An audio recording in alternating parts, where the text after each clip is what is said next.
So let me see if I Let's can. go live. Yeah, we're live, and I will just say hello to everybody in the call, and it's a 30 seconds delay.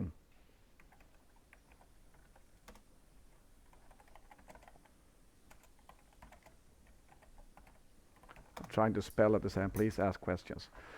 So welcome to this episode, and today I have two special guests.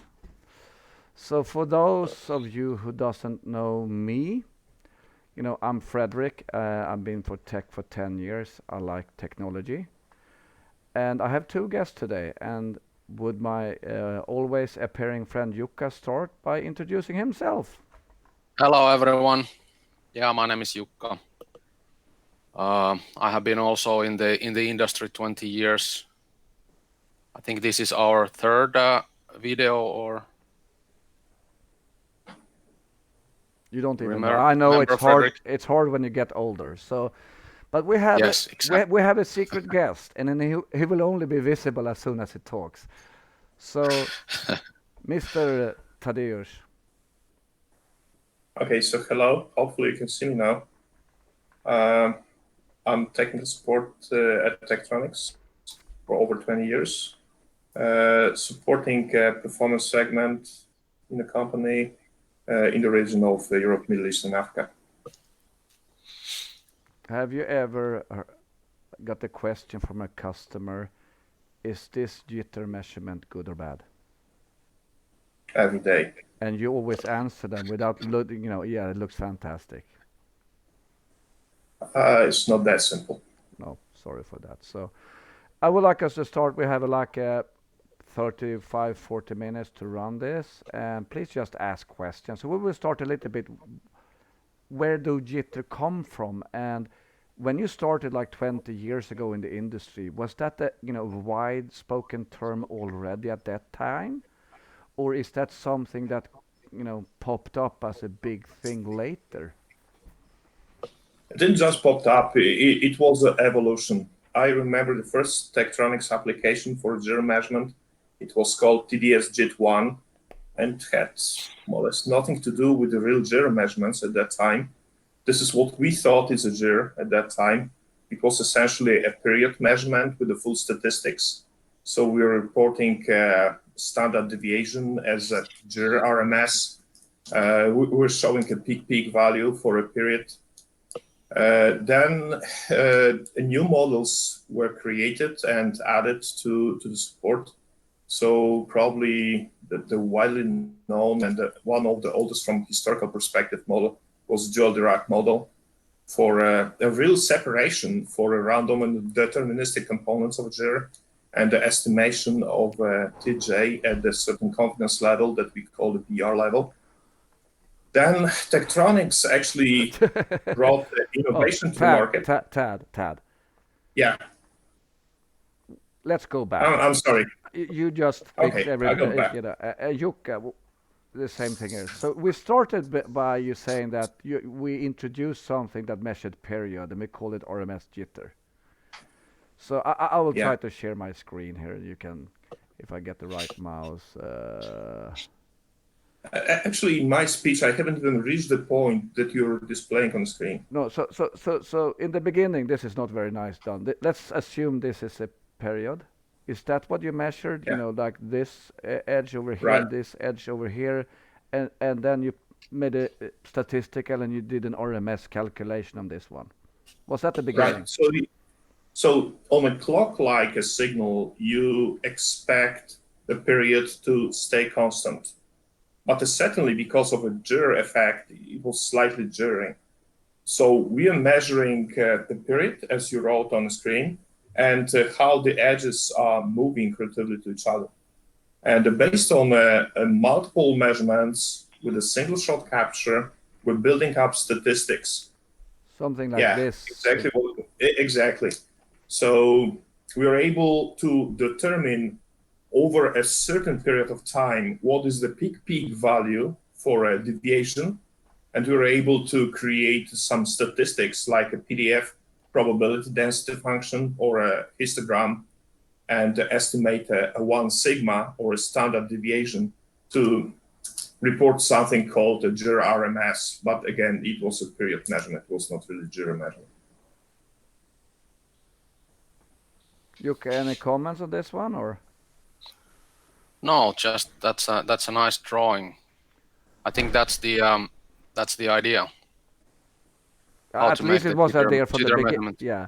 So did you do that even on low speed signals from the beginning, or or did you do that after a while when it was more of a data rate? Do you think it's data rate dependent, or is it just that shit in, shit out? No, exactly. So it's not necessarily applicable only to high-speed signals. It used to be actually the main interest for a high speed. For typically low-speed signals, it was not a critical thing. But we are in 2020. It's really hard to speak about high speed that happened in the late 90s. I think JIT1 was released like in 98 or 99, long time ago, over 2 decades ago. So you would say that the starting point for jitter measurement was around that time when you tried to make a description if your data and if your clock were doing like this. Yeah, exactly. So it was actually interesting at the beginning. Then people thought that it might be interesting what is the period behavior between the cycles. And they added additional definition for jitter measurement, was again a period measurement, was so-called the cycle-to-cycle period. So division was checked only between consecutive periods. Okay.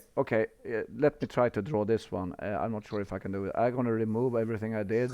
So instead, you're saying that you had a period, something like this. Yeah. Oh, yeah. That's not very nice, but oh. And then we have let's say one period, and then one period, and when I just do like this, Yeah. it's not in the middle, and then you start calculating the difference between this. Is that correct? Yeah. Yes. Yeah, that's right. And the reason was that information, what is the peak jitter for a period, or a peak deviation for a period measurement, or a sigma, was not telling all the truth whether the receiver is able to handle the signal. So if the changes were relatively high, but it was like a slow speed that the jitter was increasing over time, then it was probably still possible to handle by the receiver. Yeah. So So I will interrupt you because I had a thing in my back. Remember when the first kind of receiver testing came along? oh, Like a BERT. that was probably about the same time. The thing is that there are two dimensions in the jitter analysis. One is to make sure that the transmitter is meeting specification, and whatever transmitter is sending to receiver is a decent quality. The second was to check if a receiver who receives a large amount of stress is able to handle that. Because in my world, when I first saw a BERT, was they sent perfect patterns. There was not easy to stress them from the beginning. Is that something that you remember as well, or is it just my brain is collapsing? No, your brain is not collapsing. That's actually still one of the techniques used by the people to check things like a layout, to check against errors like a data-dependent component of a jitter. So I will. Some people still send a clean signal and check if a design has a proper layout and it's not adding some reflections or it's not limiting in bandwidth. But in the beginning, you were not really able to stress the receiver with the BERT.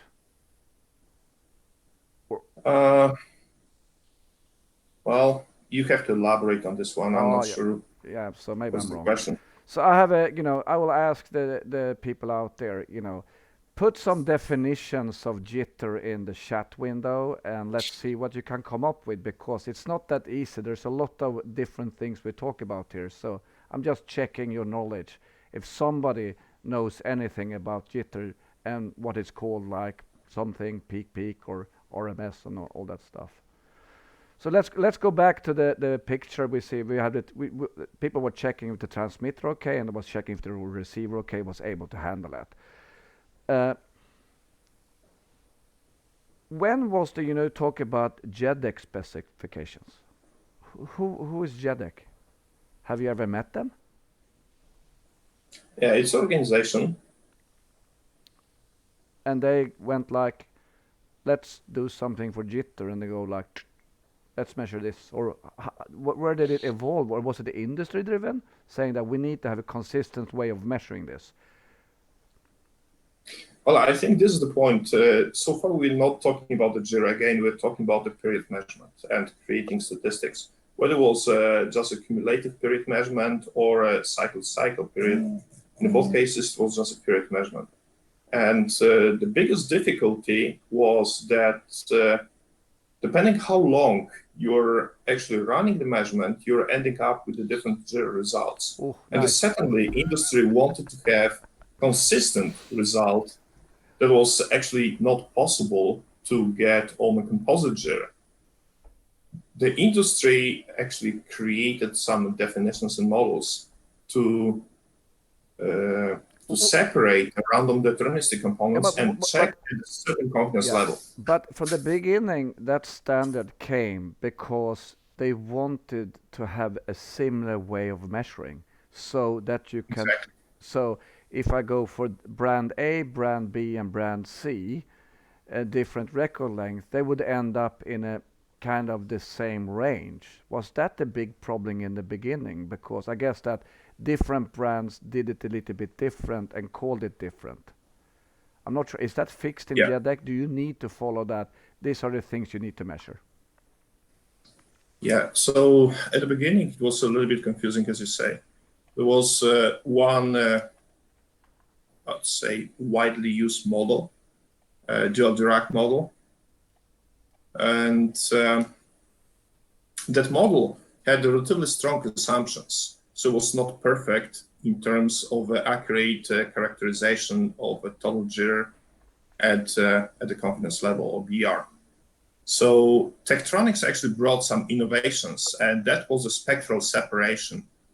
I think at the beginning, the method was patented for Tektronix. So we were able to end up with relatively better results compared to our competition.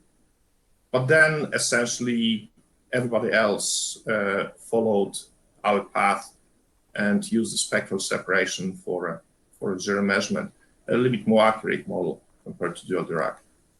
So you said something there that always been something that you just pop out is very simple, a target Burr level. If you had infinite memory in a scope, would you care? I probably do, because infinity is just a concept, it's not a number.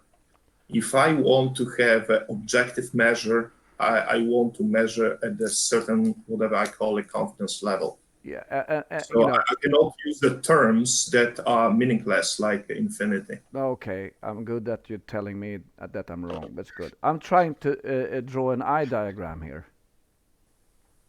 Is it okay? Yeah, looks good. There's no jitter on this one.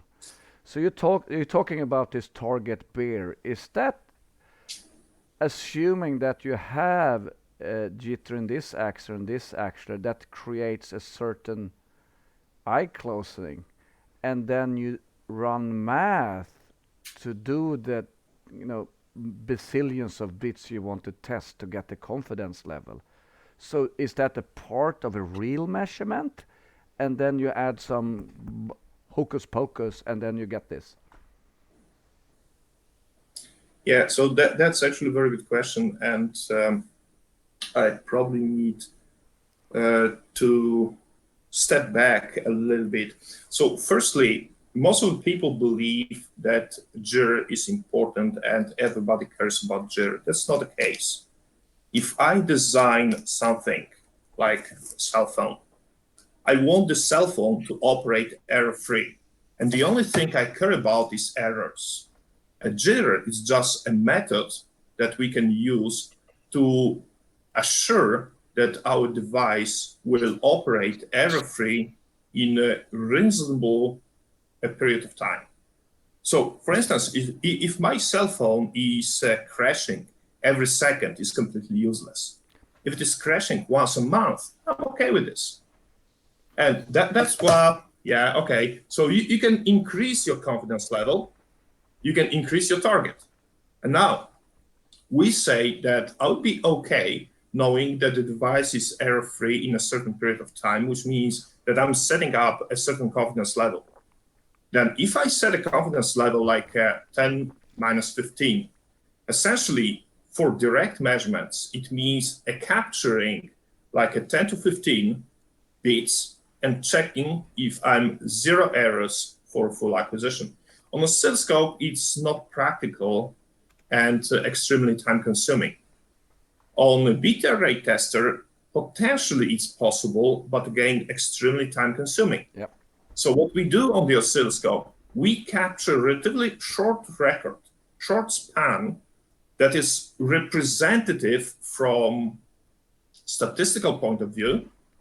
Then we apply a model and we calculate or estimate our error rate at a certain confidence level and a certain BR. Would you say that Jitter is pure statistics? Well, yeah, it is statistics. And again, if you really want to have exact answer, what is your bit error rate? Use bit array tester. That's a direct measurement. But that is very time consuming. It is. So, but anyway, if you can afford to spend time, you can measure directly, and this is a golden reference. This is where we should converge, and this is something we should actually agree applying in models. The old saying is that all models are wrong, some models are useful. So over the last 2 decades, we have added more and more advanced models for a better correlation with the bit array testing and running a test in very short time, quickly. The engineer who does a quality measurement at the end of a design cycle can probably afford to spend like hours to measure directly bit rate. But during a design cycle, engineers expect instant response, whether the transmission is good or bad. And again, it's all about errors and measuring errors, making sure that the design is error-free. And the Jitter is only a method to achieve this. I see a lot of customers are using kind of simulation tools where they can simulate all the design and they can see if it's good. But the expression reality sucks. Certainly. Commonly used by most of senior engineers. Yeah. So going back to this eye diagram here, we look at all we want to make sure it's error free, and we can look at it in different ways. And one of the questions I get is, what is causing my eye to close? Have you ever heard that question, Tad, Ryuka? Quite often, yes. Do you often say bad design, or do you say something else? There are several reasons for that. So it's usually time for investigation. Time for a coffee. Time for a coffee, yes. Yeah. Exactly. So you talked about JEDEC in the beginning, Tad, and after JEDEC, the dual dirac, did anything happen, or did the industry go in different directions? Who measure correctly jitter on a scope? Again, we all use models, so we can speak about more or less accurate models. And I think in early 2000 we actually decided to introduce.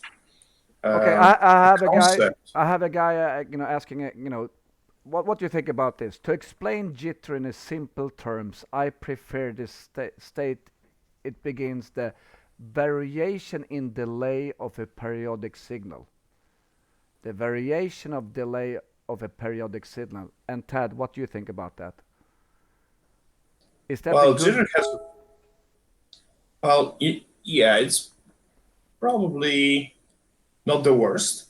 Very, very direct and easy to understand definition, informal though, a definition of a jitter is a measurement on the edge, and essentially a jitter is a deviation of edge position from it ideally should be.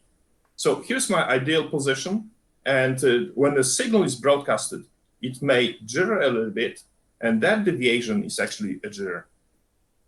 And by the way, answering the previous question about a separation and the new models, our observation and the method that we decided to apply for a jitter measurement was actually starting from something called time interval error. And the time interval error was literally deviation of the edge position from ideal position. So I will try to do this. Oh, how can I do this? This is the ideal position.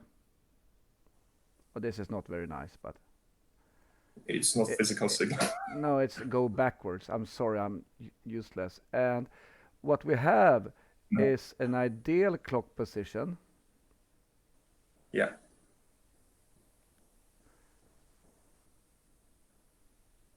So in this case, it seems it's very close.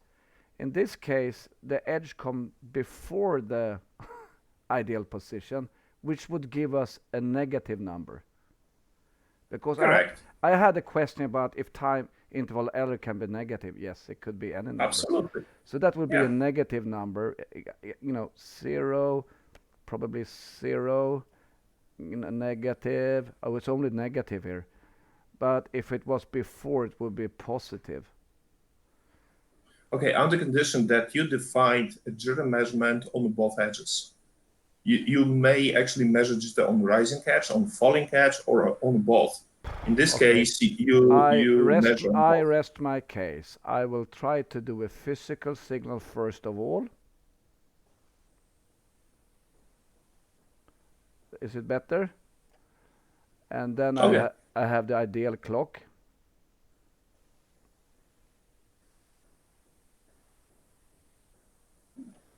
I will measure here, and here it's minus, and here is also minus. I tend to always draw minus. I need to work on that. But so that is the term of time interval error. Who's calling me? You have to answer the call? No, it's just annoying in my... Who's that? Maybe it's Jukka, I don't know. Anyway. Oh, yeah. You can drop the call. Okay, so Fredrik, your drawing is way better now, but you cannot say clearly it's negative. Why you say it's negative? No. There's one more definition that's missing on your picture. It's decision threshold, where actually you measure jitter. And also, is it possible that I can align my ideal clock a full cycle? You mean the skew? Yeah. Why are you supposed to do? No, so we're not ideal clock is just ideal clock. Yeah, so there's going to be a threshold, yeah. Here we go, yeah. So, all right. So let's assume we have millions of edges, 1 million of edges. And we... everybody hears the call, I know, I don't know. I think it was Jukka dropping off. So if we have 1 million edges, they will give us... we will give us 1 million data points. Yeah. And you were talking about the spectral method. Right. Are we using that data as base for the spectral function, or what are we using it for? Okay, so we start, as I said, from a time interval error. Okay, we measure this deviation. And the time interval error is something that you can consider a real jitter measurement. It's no longer a period measurement. It's no longer the cycle measurement. It's a real jitter measurement. The problem is that time interval error is actually composite jitter. So it includes both the random and deterministic components of the jitter. You certainly can capture a very big population of... You call it composite jitter. I will call it all. To make it simple, all. All. Is that correct? Okay.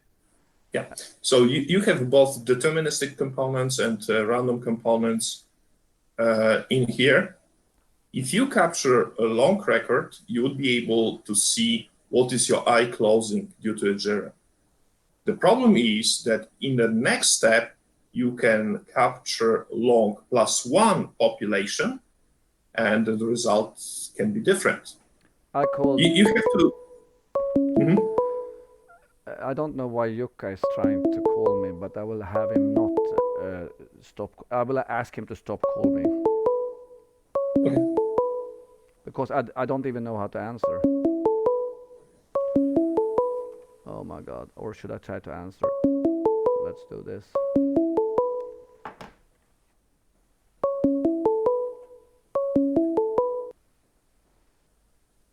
Yeah, okay.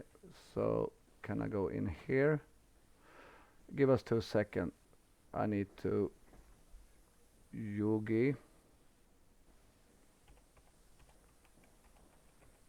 So by the way, while you are trying to reconnect Yuka, this picture that you're displaying at the moment is a little bit easier probably and better than a drawing. So you have a separation here to random components of the jitter and deterministic components of the jitter. In case of a time interval error, you have both components somehow convolved, and you have to run through the separations in order to calculate something that you have on top of your drawing, which is total jitter, which would be, in this case, objective measure at a certain confidence level for amount of a jitter at the BR. I'm from Sweden. Why did they select these strange names?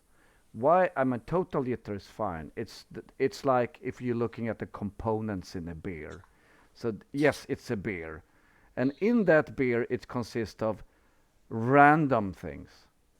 Why didn't they call it not random or fixed in the other? Why did they call it deterministic? Some people are scared already at this point. Then we go down even further. Bounded uncorrelated. Yeah. Who made these names? And do you know the history why we call it and why some vendors have different names? I think it's coming actually from the sources. I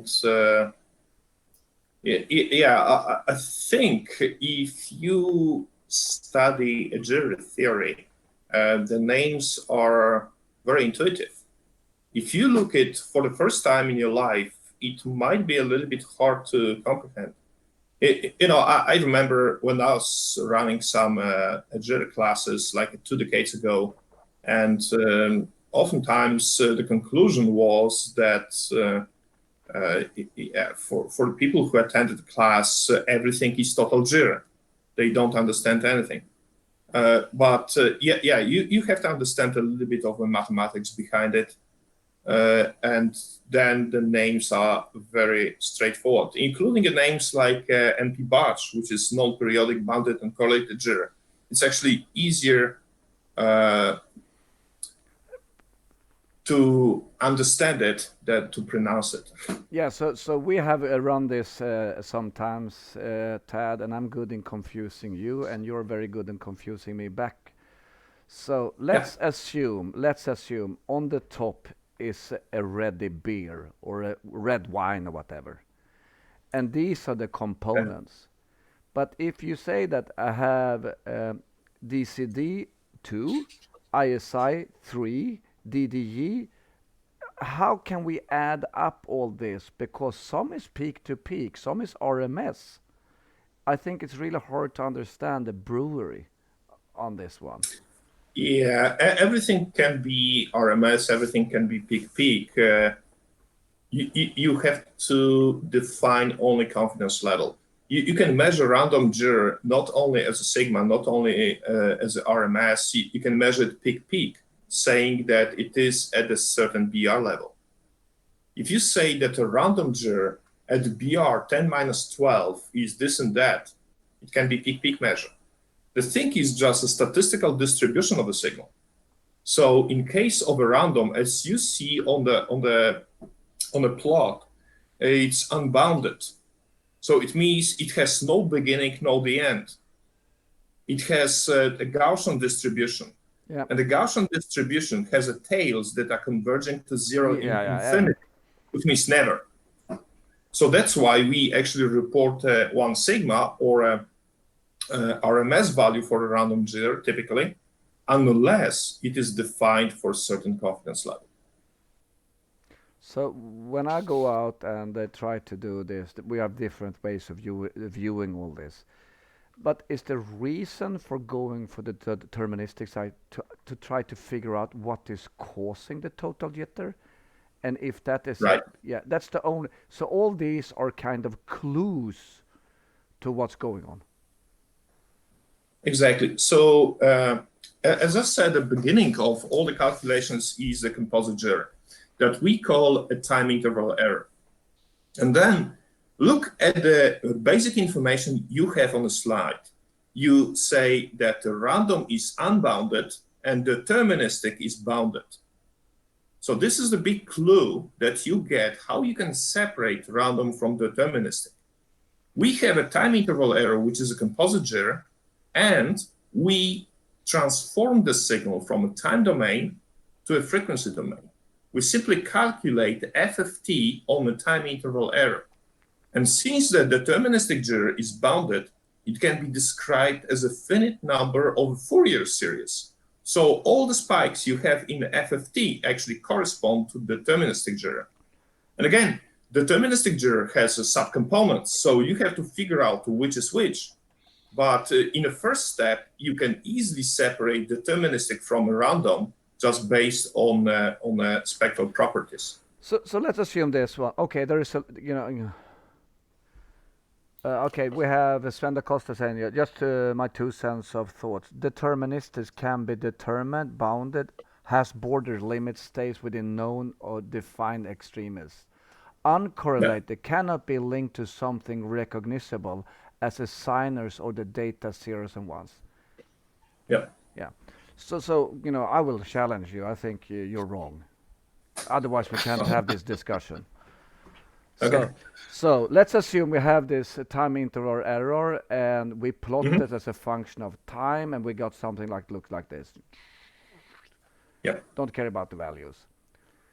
We take this one, which is time, and we move it to frequency. Yeah. And we will got something looks like this. Yeah. In your description of this one, you will say everything below here is random. Well, in the first model that we actually applied, the more accurate model is actually talking about another category of signals, which is widespread across the frequency range. It is bounded, it is uncorrelated, but it's a widespread in the frequency. It can be easily confused with the random jitter. Yep. This category is actually NP-BUDGE, or a non-periodic bounded uncorrelated jitter. I know this name sounds strange, but think about it, Tad, it's just crosstalk. Tad, can you say that a little bit slower, because it's a lovely word? No, come on. One more time. I cannot. Yeah, non-periodic, bounded, uncorrelated jitter. And this is exactly what it is.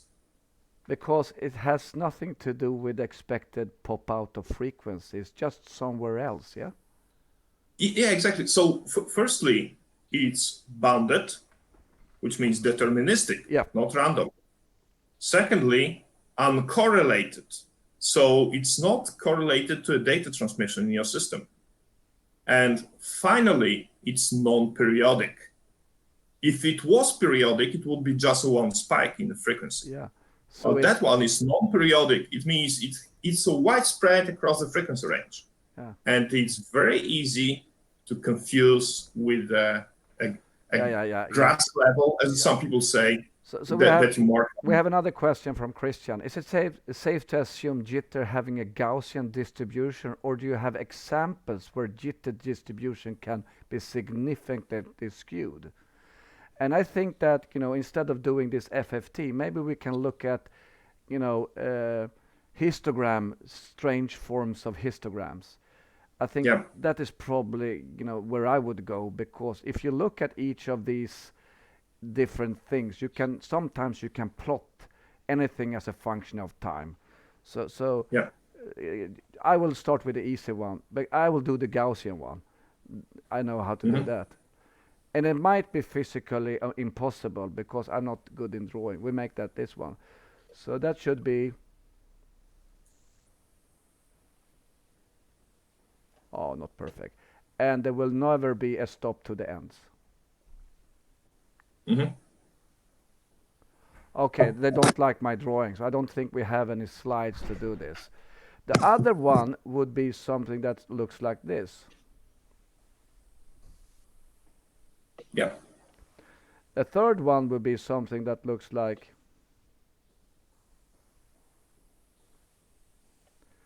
and all of these histograms, we will go back to the first slide. All of these histograms you can use for any parameter and you can get it. And some are overlaid with sinusoidal, some have some disturbance, etc. Would you say that this is what we try to do with the FFT model to figure out what is causing the non-Gaussian shape?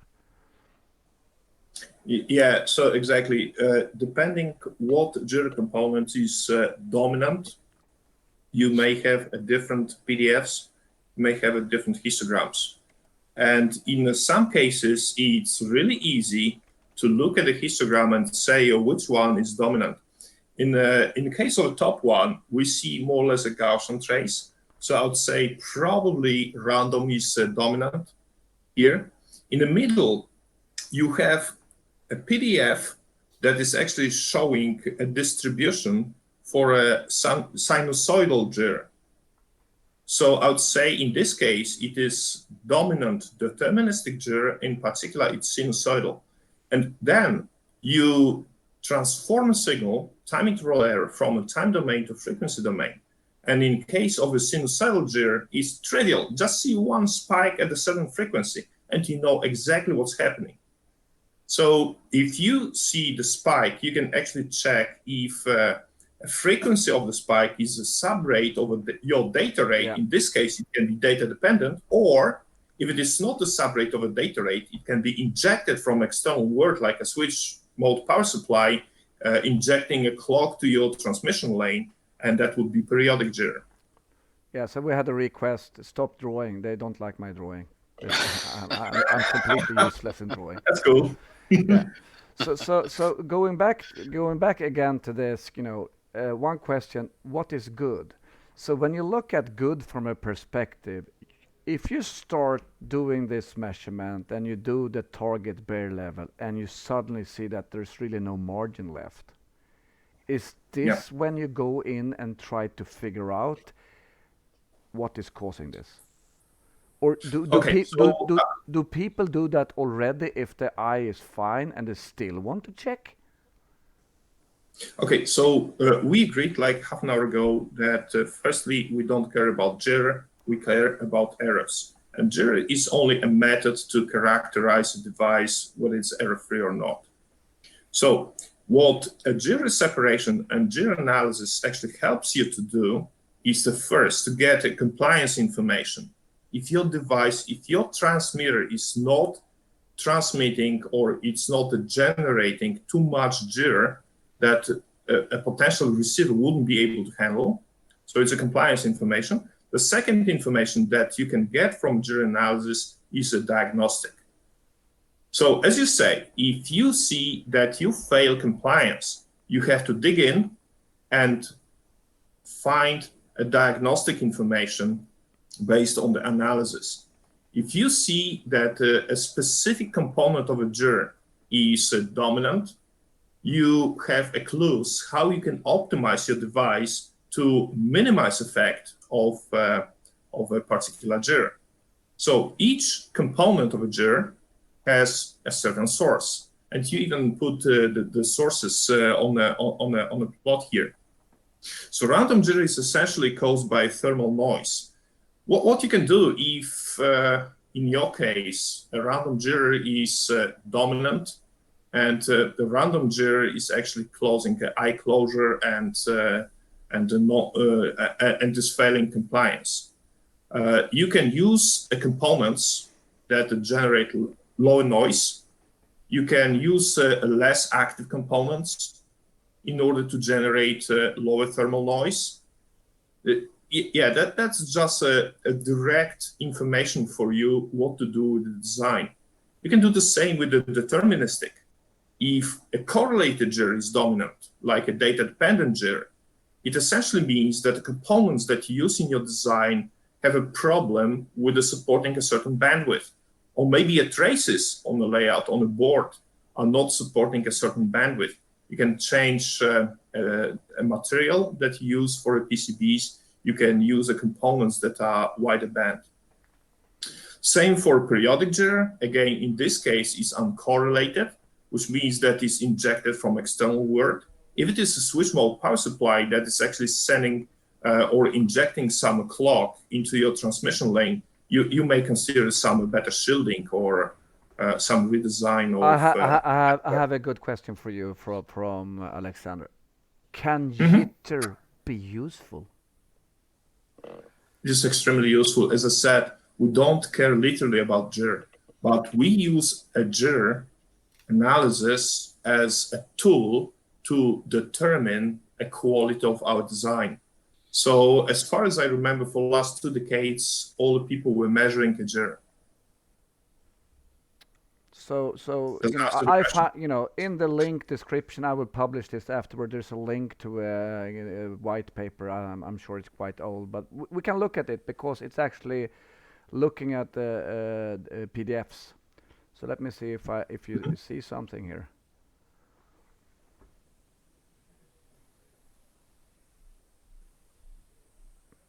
You see it? Yes, we can see it.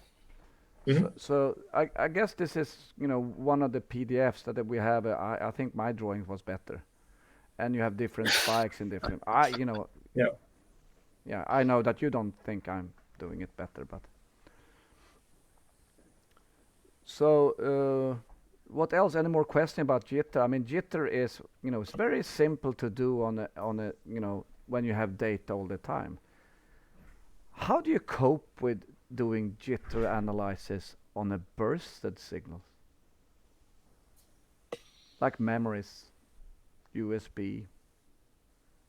Do you care the same level on those, or you don't care? Or do you test them with specific pattern that you know, you force your dot to go into a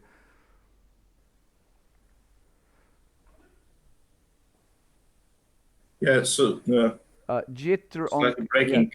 so Arne is saying jitter on clock will low down the EMI spikes.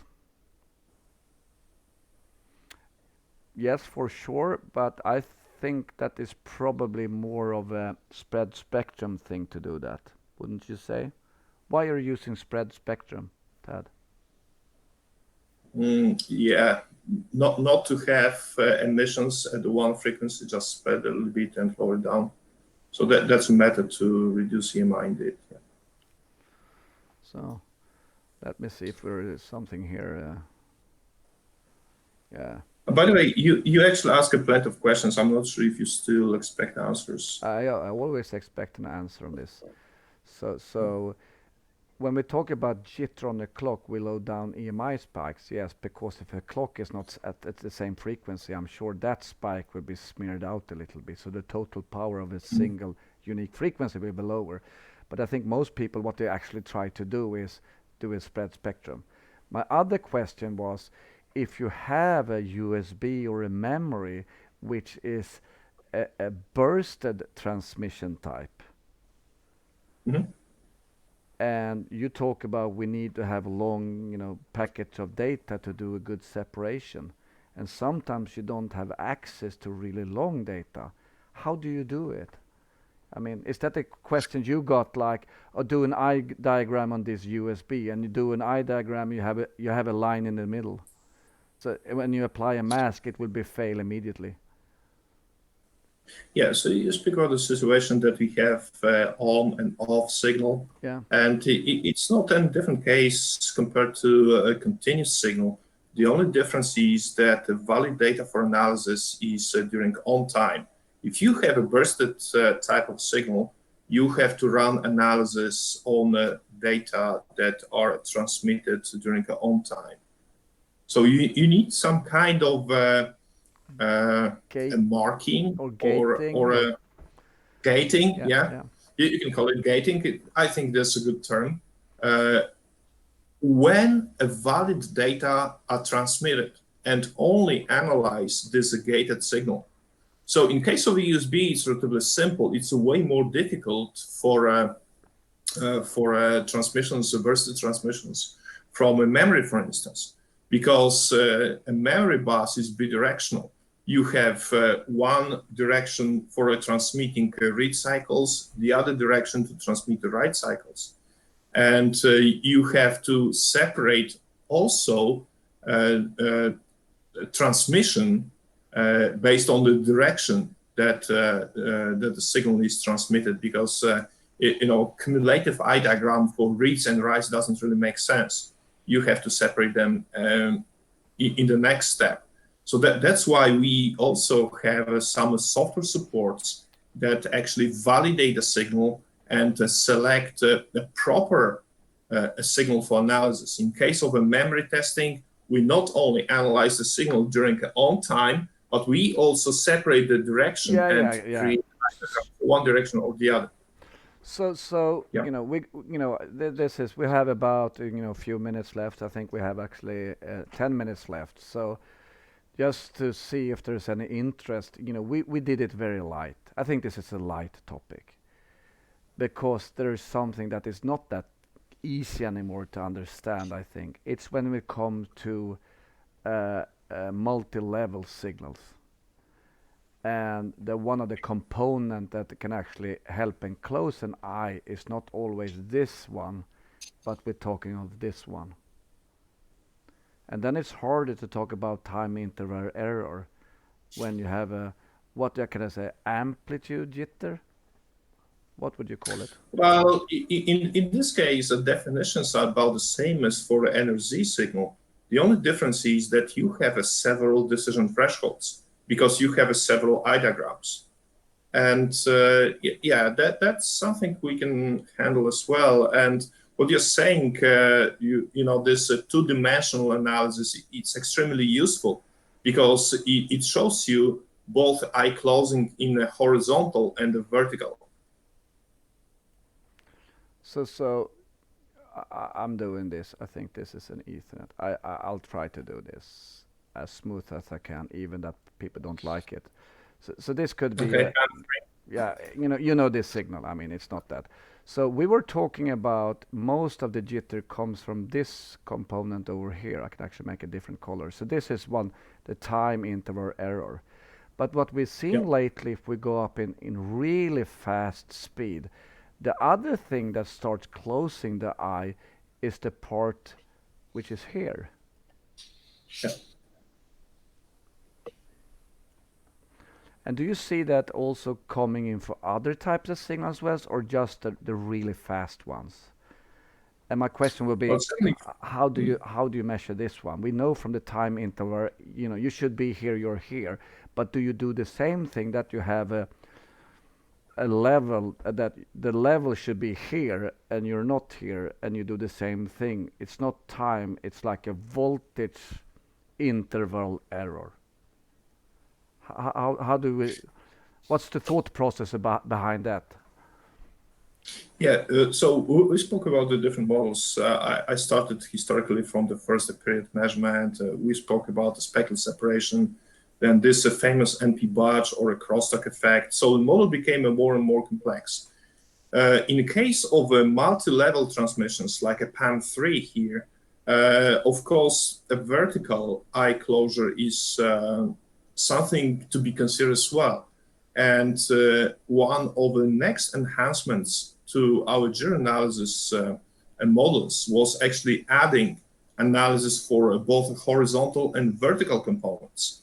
So the same way we created a Jitter tree for a total jitter, random deterministic jitter, and subcomponents of deterministic jitter, we actually do a noise separation, and we create a similar noise tree for a total noise, random noise, deterministic noise, periodic noise, data-dependent noise, and so on and so forth. So we do analysis two-dimensional. We look at the vertical and the horizontal at the same time, and that actually allows us to create so-called a BR contour. So in case of a Jitter analysis, at a certain decision threshold, we had a one-dimensional analysis, and we were able to plot something called a bottom curve. On a bottom curve, we're seeing at the confidence level how the eye is closing at a certain BR level. Yeah, but because so this is this point over here, this point over here, and we can plot it like this to see at the target level. So this is this levels, and we can see how the edges are going like blah, blah, blah, blah, to a point where we can make a decision that this is going to be open or closed. Yeah. And you say we do the same now with this one?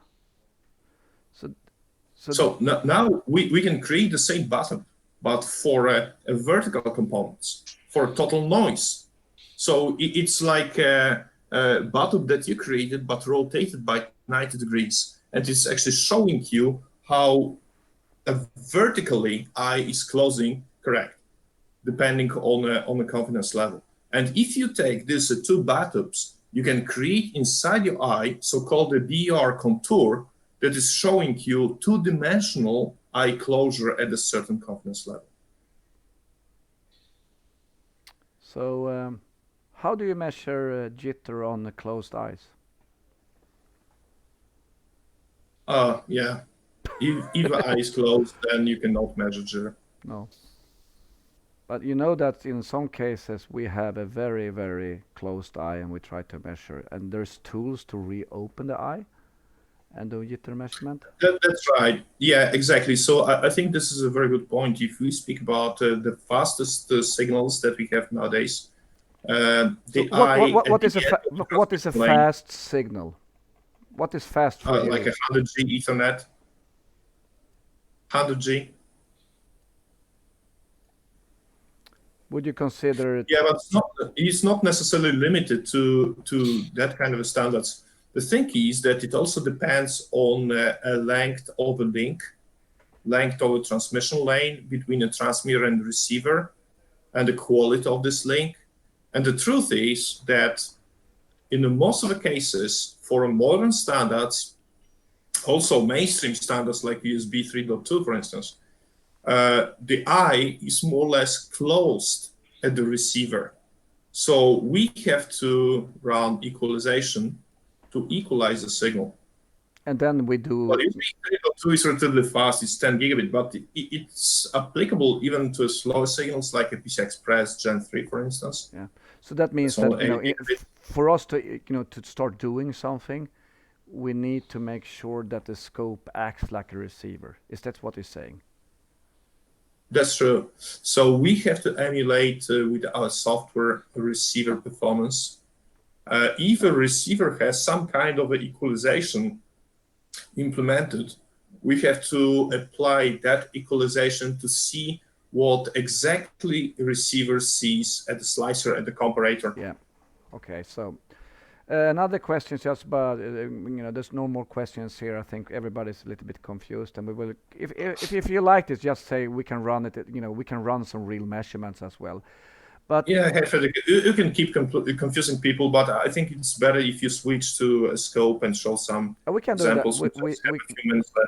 Yeah, we can do that, and I will do that in the end. But one of the things, you lost me there. But one of the things I feel a little bit, still a little bit confused about is what is good. So in most of the compliance tests, they state the jitter should not be that, and the jitter should not be that, and the jitter should not be that. You know that there's limits in certain, and if you fail, you go in and dig to it.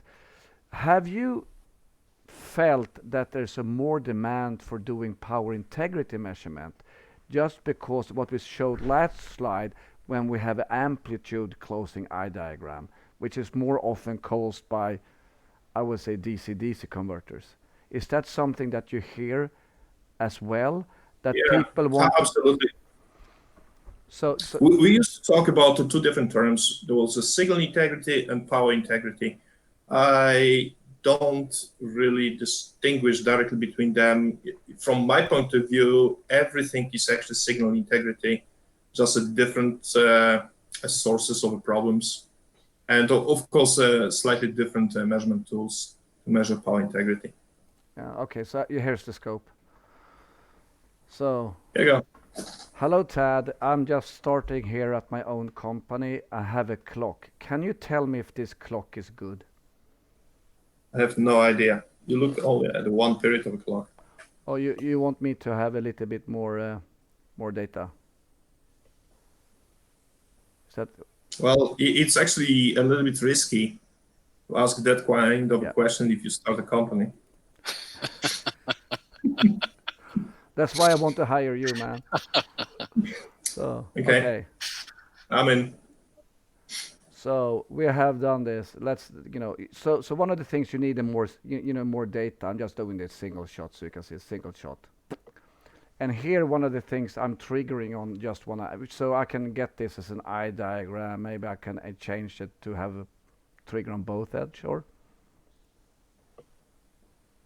And in the measurement here, and this is the MSO6 scope. So I'm just showing a little bit. And we're talking about time interval error. This is what we're doing here, time interval error. And we need to configure this one. And I want the clock edge to be both. And we run, And what we were talking about is this is the, part where we have some jitter, time interval error. And if this was a faster signal up here, my grounding is not the best on this one. I need to redesign. But this one we talked about, the other one, which is noise jitter, it will be visible here. So we have those two. And just to get the feeling exactly what time interval looks like, you can double click this and you can plot them as a time trend. And the time trend will be the red here. This seems to be very it's all over the place. But this is where we do an FFT later to go into the different details. Is that what you were saying from the beginning? So if I that's right. So if I click here, and I can do a spectrum of this one, there's no algorithms here, just the raw data. We have this. Let's put it on top here. This. And this one, do you want to have a log and linear scale to make it visible that this one is probably not. This is not random anymore. It's actually going out quite much on this one. And if we add the cursor to this one and try to point it out, it's 7 megahertz. And then I could relate that back to something that is disturbing this signal. But it's not disturbing as much. It's not close, this clock. The second thing, would be to add more measure. And if we go to the measurement here, there is a package of jitter. Of course, I cannot measure on this one. I need to measure on channel 1. And this is where, we have all these words and random jitter. What does it mean? Is that Swedish? This one. I don't see it. It's actually blurred. It's not sharp. Oh, I'm sorry. So we can just add a jitter summary. And this is what we get. So one of the questions I get from a lot of customer is, okay, I get some data here. I'm not I can do it a little bit bigger. I'm not sure if I'm using 20. Oh, I can make it a little bit bigger. 20. I have this one, time interval error, total jitter at, EV at, random jitter, and is this the symbol for dual Dirac or? Don't say it, but if it is delta delta, then it's dual Dirac. It's to periodic due to 0, etc. So one of the things I had an issue from the beginning is that the total jitter is at something, and if you add all these together, it doesn't end up with this one. That's because some is RMS and some is peak to peak. Is that how you should look at it? Yeah, so again, on this quick plot, you have two information. One is compliance, the second is diagnostic. Yeah. And this is the bathtub. Yeah, the bathtub we're talking about. Should I plot the bathtub? And I will put it, I did a double one. So this is the bathtub. Yes. Oh, there's a lot of it. Maybe we can just put it in the middle here. This It's actually not a good example because the signal is too clean. Yeah. It's very clean signal. But I know there's an error on this one, so I can trigger on the error, and it's not going to be that clean anymore, so I can close it immediately. So you want me to close it? Oh, go ahead.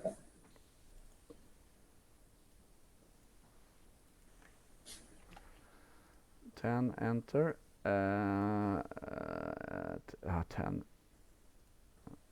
Enter, and I go for this one. I'll also like normal, okay, and then we do a single triggered. Now it looks like a not so good signal anymore. And if you look at the thing here, if you look at this data over here, we have the spectrum. It looks like awful. We have an histogram that should be Gaussian shaped. It's not it's like spread all over. We have the eye. That doesn't look that good. And we have something here that is kind of drifting. Is that due to the fact that we try to retrieve the clock out of this and we can see some drifts on the clock? There's a lot of, I can remove some of this. Well, it apparently looks like some glitches that are happening infrequently. Yep, that's correct. So what you're doing at the moment, it's based on pure luck. And there is essentially no difference between a beta array tester or oscilloscope analysis. If you capture for BR analysis only the portion that's clean, then you'll get the answer that everything is perfect. Well, that's why you have oscilloscope with some additional tools like a fast acquisition to isolate infrequent problems like infrequent glitches that are happening, I don't know, once a day. Yeah, I'm trying to get some more data. And the more data you have, the better it is. Would you agree? What longer it takes. Yeah, so it's a compromise. No.